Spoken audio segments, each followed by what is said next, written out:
David කුමාරයා සහ සැඟවුණු රහස. එකමත් එක රටක හරිම සුන්දර කදුකර ප්‍රදේශයකට මායිම් වෙලා තිබුණු ශාන්තිය කියන රාජධානියෙන් ශාන්තිය කියන්නේ නමටම ගැලපෙන විදිහට හැමදාම නිස්කලංක සශ්‍රීක රටක්. මේ රාජධානියේ රජ කළේ රජතුමා තිලෝක. ඔහුට හිටියේ එකම පුතෙක්. අපේ කතාවේ වීරයා වන ඩේවිඩ් කුමාරයා. ඩේවිඩ් කුමාරයා කියන්නේ හරිම ලස්සන කඩවසම් තරුණයෙක්. රන්වන් හිසකෙස් නිල්වන් ඇස් හැමෝම කිව්වේ ඩේවිඩ් කුමාරයාට රජකම ලැබුණාම ශාන්තිය රාජධානියෙක් තවත් දියුණු වෙයි කියලා. ඒත් ඇත්ත කතාව නම් ඩේවිඩ් හිටියේ රජමැදුරේ රත්තරන් කූඩුවක වගේ. කුමාරයාණනි, අද දවසේ ඔබට තියෙන්නේ රාජ්‍ය තාන්ත්‍රික දැනුම වර්ධනය කරන පාඩම් පමණයි. සෙල්ලම් කරන එක නවත්වන්න. ඔහුගේ ගුරුවරු නිතරම ඔහුට කීවා. ඩේවිඩ්ට තිබුණේ හරිම නිදහස් හිතක්. ඔහුට ඕන වුණේ ගහකොළ අතරේ ගම මැද්දේ ඇවිදින්න, දඩේම යන්න, සැබෑ ලෝකේ මොනවද තියෙන්නේ කියලා බලන්න. ඒත් ඔහු කුමාරයෙක්. ඔහුට ආරක්ෂාව වැඩි.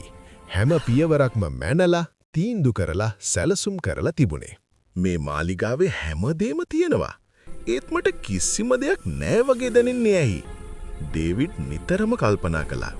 එක දවසක් ඩේවිඩ් රාජපුස්තකාලේ පරණ පොත් පෙරලනකොට හරිම අමුතු දූවිලි බැඳුණු සිතියමක් හම්බ වුණා.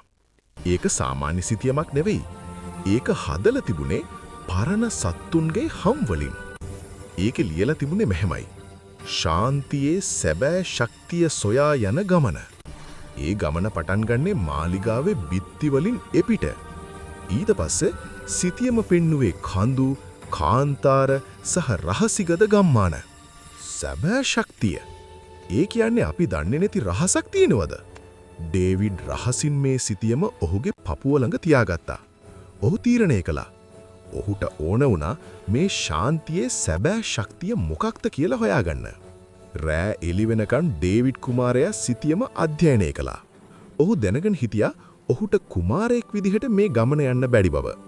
ඔහුට ඕන වුණා සාමාන්‍ය මිනිහෙක් විදිහට ලෝකෙ අත්දකින්න.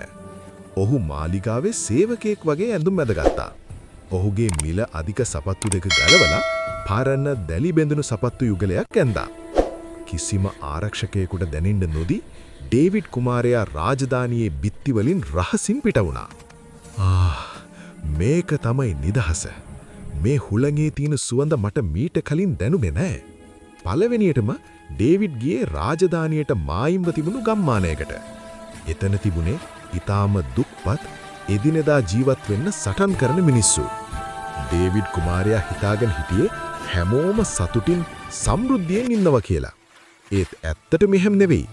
මිනිස්සු මහන්සි වෙලා වැඩ කරනවා. ඒත් ඔවුන්ගේ ඉඩම් වලට වතුර නැහැ. ගොවිතැන් පාළු වෙලා.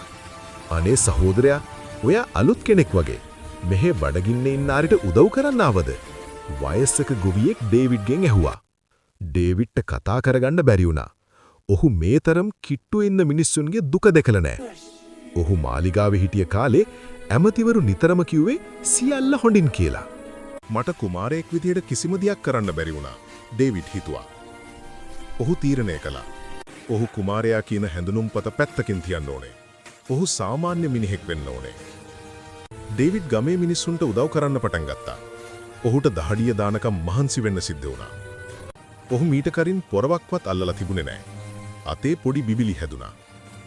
එක් දවසක් ඔහුන් කුඹුරක් අස්වද්දද්දී ඒ ගොවියා ඩේවිඩ් දිහා පුදුමෙන් බැලුවා. ඔයා අනිත් අයට වඩා පොඩ්ඩක් වෙනස්. ඔයාගේ කටහඬ හරිව පිරිසිදුයි.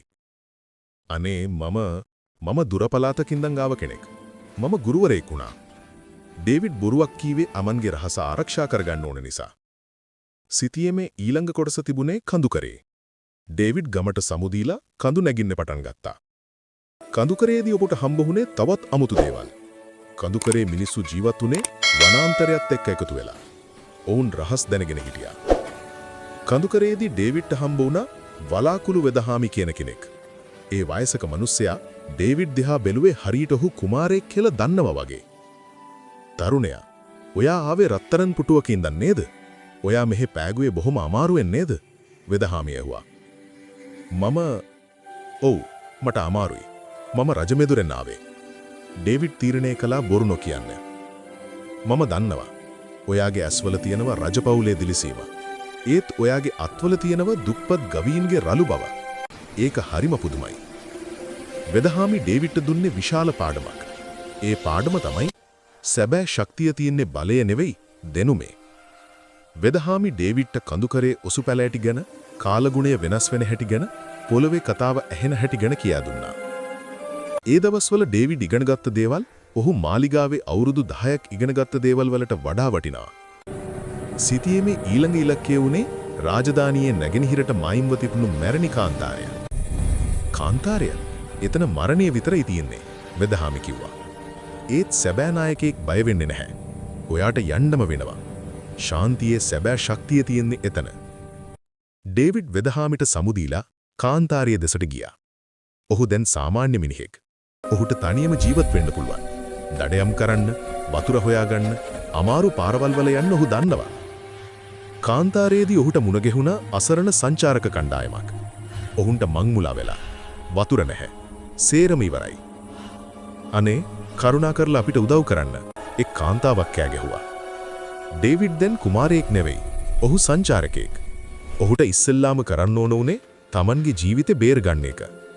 ඒත් ඔහු ඉගෙනගත්ත පාඩම ඔහුට මතක් වුණා. සැබෑ නායකයෙක් බය වෙන්නේ නැහැ.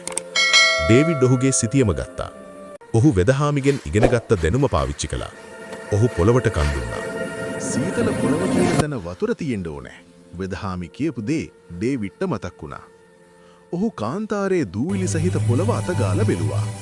ඔහුට දැනුණ පුංචි සීතලක්. ඔහු එතන හාරන්න පටන් ගත්තා.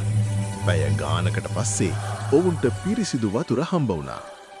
ඔයා මහා දෙවියෙක් වගේ, සංචාරක කණ්ඩායමේ අය කෑ ගැහුවා.